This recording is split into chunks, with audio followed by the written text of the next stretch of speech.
In today's video, I'll show you how you can download and install the Visual C++ Redistributable. If you're having trouble with apps not working, this might be just the fix you need. It won't take long. First, open your web browser. Whether it's Chrome, Edge, or Firefox, it doesn't matter. Type Visual C++ Redistributable in the search bar and hit enter. Make sure to select the link that takes you to the official Microsoft website for a secure download. Be cautious of unofficial sources, as they may pose a risk to your system's security. Once you're on the Microsoft page, scroll down and find the 2015 to 2022 version. Click on the Latest Supported option. You'll see a list of download choices at the top.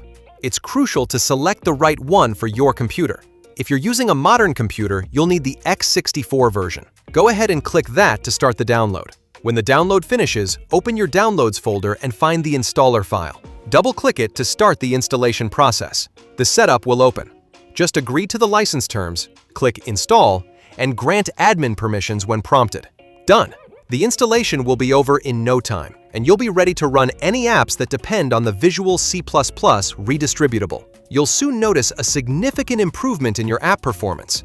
If you found this guide helpful, share it with others, or drop me a message if you want more tips. Enjoy your smooth installation.